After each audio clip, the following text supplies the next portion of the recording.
Yo, what up guys? Welcome back to the channel. I hope you liked the last video and still stuck at home, so still kind of gonna do the same thing. So I hope you're ready for this. So anyways, what I wanted to talk to you today about was kind of to explain the way I think about the world. Because I did study history, I think it's a little bit different, and I've noticed a lot of panic going along in the media and on social media and whatnot. And I think we need to take a step back and just look at the bigger picture. And when I say take a step back, I mean let's look throughout history and see how different generations reacted to different epidemics and pandemics. Because let's be honest, this isn't the first time, it's not the last time, and it's gonna happen again. And I've seen a lot of people talking about, oh, what you should do and this and that, but nobody's ever really looked back besides saying like, oh, it's happened before, we'll be fine. I was like, let's look at some numbers, let's look at some examples, because I think if we look at the past, it'll make us calm down a little bit, because there's really no need to panic, especially when I tell you what I'm about to tell you. So let's just jump into it. The first thing I wanted to do is really sit down and look at the 20th century, so the 1900s basically. So we're gonna work from today, and we're just gonna work our way backwards, and we'll look at some facts. So yeah, let's do that. The first thing that's going on, and it's actually still currently going on, it's actually one of the biggest infectious diseases that kills a lot of people, and that's of course HIV and AIDS. And we all know that. But I think when we see the numbers, it's kind of crazy. Like literally, it kills about 1 million people a year. And you know, put that into perspective, like with this outbreak going on. Don't get me wrong, I'm not trying to downplay it. It's still a bad thing, and I still think we should follow the proper precautions that are being given out by government associations and administrations and stuff. So you should be safe, but it's also not like the time when you should be like, I need to buy all this, we're gonna be blah, blah, blah. Like, calm down, just follow basic suggestions and go with that. AIDS kills about 1 million people a year. And fortunately for us, it's not spread through like a very common, like easy way like this one is, where you cough and then you get it kind of thing. But yeah, that's the first one. That's been going on, you know, basically there was it was really bad in the 80s, but it's gotten better, and they're getting better medicine to control it. So now let's take another step back, and we'll look at the year 1968, when there was another flu pandemic. This flu pandemic killed about 1 million people. So there's another number for you, but again, that was just for 1 year, and that was another kind of flu. So a little bit different than what we have now. We have a virus now, and I think that they're different, but I'm not a medical guy, so don't trust me. If we take another step back for another 10 years, getting back to the 1950s, we have the Asian flu, which happened in Hong Kong. It's also called the Hong Kong flu, and that one killed 1.1 million people. Which, by the way, also check out the CDC website. They have a lot of good information on like recent pandemics, which is where I got a lot of my information from. So I can safely assume that this is legitimate and accurate information. If we go back another like 30 years from there, we go to 1918, which is the Spanish flu, which most people are talking about today in terms of like comparison, but this is not comparable. The Spanish flu infected as much as 1/3 of the Earth's population. So like 500 million people, and it killed upwards of 50 million. I found different sources. Some are saying 20 to 50 million. The CDC is saying at least 50 million. So, I mean, that is a lot of dead people. I mean, that is like, compared to what we have now with like 200,000 cases compared to 500 million infections, it is huge. I mean, it's not even in the same ballpark.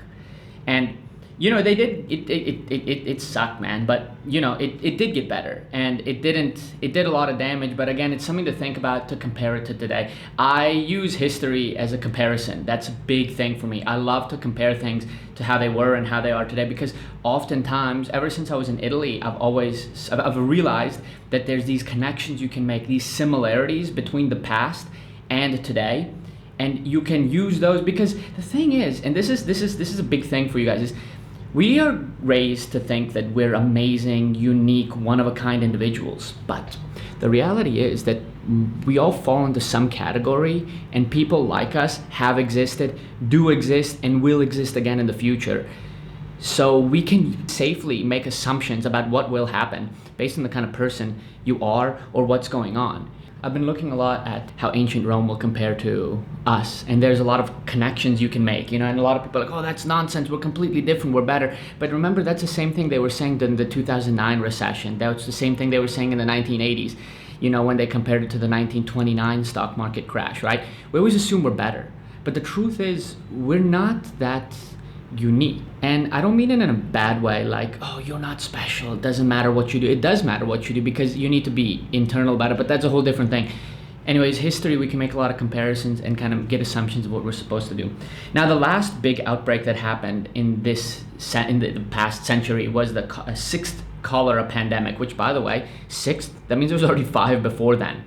This happened over in India, I believe, and it killed about 800,000 people over like a 20-year period, which is also another thing to think about. The reason they're telling us to like be safe now, wear a mask, wash your hands, is that this thing could go on for a while. It could be like the Spanish flu that lasted very short and just like decimated the population, but it could also last for years like this cholera pandemic did. So we need to be very careful, because there's no saying that this is going to end in a month or two. You know, if we don't take care of it and everybody works together as one race of like humans to try to prevent infection, it could spread and it could shut down global economies.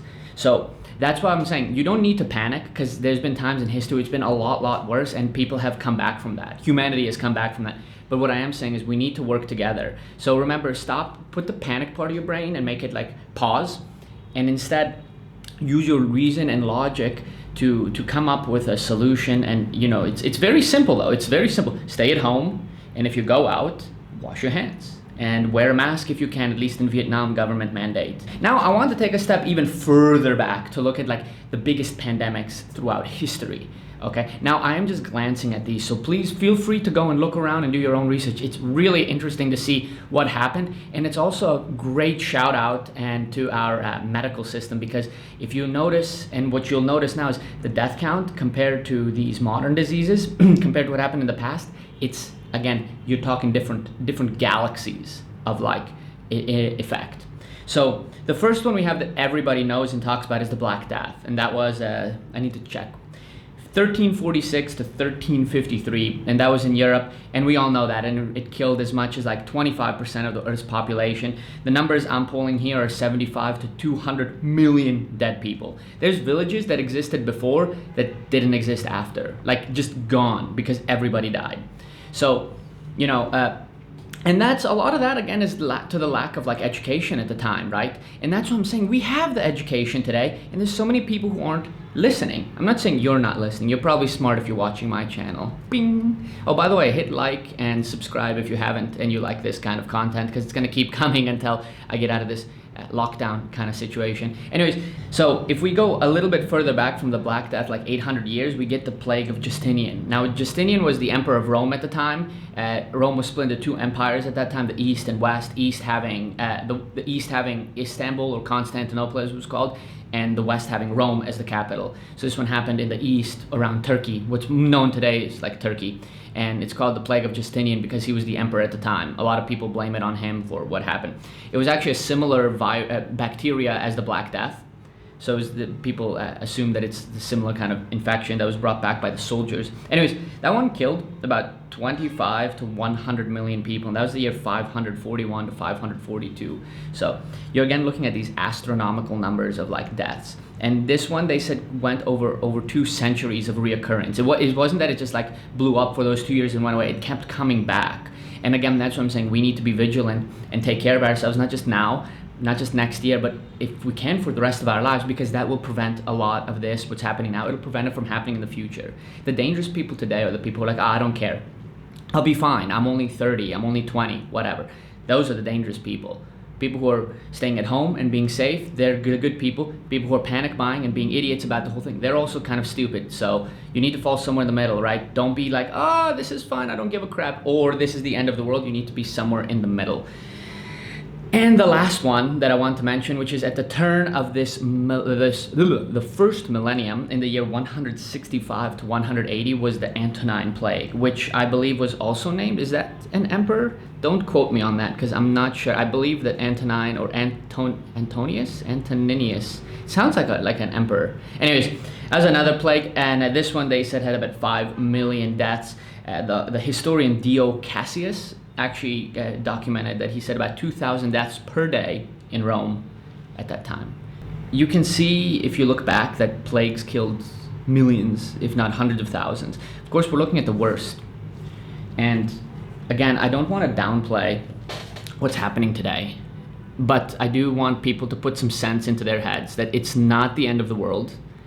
And I think economically it's going to be a lot worse than health-wise. But what I wanted to say, and the point of this, is that you got to look at the past, and you can make a lot of comparisons to today. You see the Black Death, people didn't know what to do. That lack of knowledge caused the disease to spread and kill a lot of people, right? Same way that AIDS spreads, because people don't know what they're doing with other people, they're not being safe about it, and it spreads. It's the lack of knowledge that's very dangerous. And today, in this world that has that mass hysteria of the news and social media, it can make people go really crazy. Don't fall into that. Like I said, I love history because you're gonna take a step back. When people start panicking, you need to stop and say, whoa, whoa, whoa, let me just take a step back. Let me go and Google some stuff, right? Just take a look. A lot of people are they're so caught up in the moment, you know?